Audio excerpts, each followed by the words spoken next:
Speedy current affair के आर्थिक परिदृश्य को अभी पढ़ेंगे। हिंदुस्तान शिपयार्ड लिमिटेड को मिनी रत्न का दर्जा दिया गया है। तेलंगाना सबसे ज़्यादा यूपीआई ट्रांजैक्शन करने वाला राज्य बन गया। भारत में महिला कार्यबल की भागीदारी 23-24 में बढ़कर 42% हुआ है। 16वां वित्त आयोग का कार्यकाल 30 नवंबर 2025 तक बढ़ाया गया है। कार्यकाल 30 नवंबर 2025 तक बढ़ाया गया है।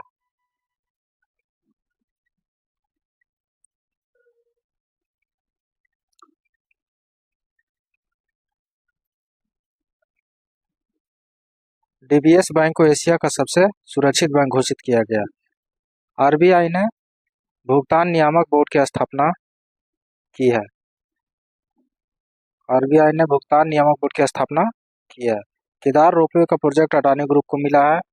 भारत ने आभूषण व्यापार को मजबूत करने के लिए जिद्दा सऊदी अरब में सऊदी अरब ज्वेलर्स प्रदर्शनी 2025 की शुरुआत किया गया। आरबीआई 13 सितंबर 2025 को महान नायक डॉक्टर भूपेन हजारिका की जन्म शताब्दी के अवसर पर 100 रुपये का स्मारक सिक्का जारी किया। यूपीआई से प्रतिदिन ट्रांजैक्शन को बढ़ाकर 10 लाख रुपये कर दी गई है। जीएसटी के 4 स्लैब को घटाकर 2 स्लैब 5% और 18% किया गया है। अगस्त में बेरोजगारी दर 5.1% हो गई है। अगस्त में भारत का जीएसटी संग्रह बढ़कर 1.86 ट्रिलियन हो गया है। देश का विदेशी मुद्रा भंडार घटकर 690.72 यानी कि $72 हो गया है। भारत दुनिया का तीसरा सबसे बड़ा ऑटोमोबाइल बाजार बना है। भारत दुनिया का सबसे बड़ा ऑटोमोबाइल बाजार बना है। भारत दुनिया का दूसरा सबसे बड़ा मछली उत्पादक देश बना है। भारत दुनिया का दूसरा सबसे बड़ा कोयला उपभोक्ता बन गया है। मलेशिया ने राइट बैंक नामक दुनिया का पहला एआई संचालित बैंक लॉन्च किया है। प्रधानमंत्री मोदी ने वाराणसी से पीएम किसान की 20वीं किस्त जारी की है। कहाँ से जारी किया गया? तो वाराणसी से। टेस्ला ने मुंबई के बांद्रा कुर्ला कॉम्प्लेक्स में अपना एक पहला भारतीय शोरूम खोला है। केंद्र सरकार ने पीएफ खाताधारकों के लिए ऑटो सेटलमेंट सीमा को बढ़ाकर 5 लाख रुपये किया है। ग्लोबल फाइनेंस मैगजीन द्वारा एसबीआई को वर्ष 2025 का विश्व का सर्वश्रेष्ठ उपभोक्ता बैंक घोषित किया है।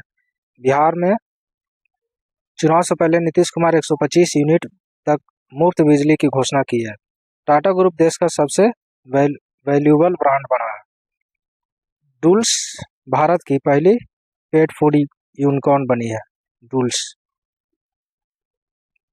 केंद्र सरकार ने पीएम खाताधारकों के लिए ऑटो सेटलमेंट की सीमा को बढ़ाकर 5 लाख रुपये किया है।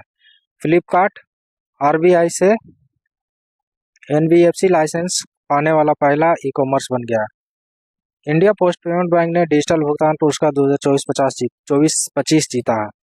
भारत जापान को पीछे छोड़ दुनिया की चौथी अर्थव्यवस्था बन गई है। यहाँ पे सवाल आया कि भारत किस देश को पीछे छोड़कर चौथी अर्थव्यवस्था बनाई? तो जापान को। सरकार ने स्टार्टअप के लिए ऋण गारंटी बढ़ाकर कितना रुपया कर दिया? तो 20 करोड़ रुपये की है। भूटान क्रिप्टो भुगतान को पर्यटन में अपनाने वाला पहला देश बना। कौन सा देश है? तो भूटान।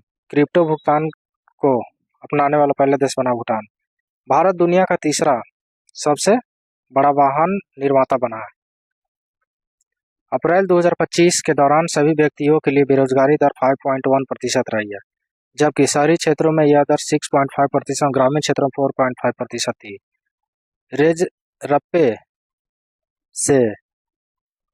रेजर पे से डिजिटल भुगतान में क्रांति लाने के लिए टर्बो यूपीआई प्लगइन्स लॉन्च किया गया है।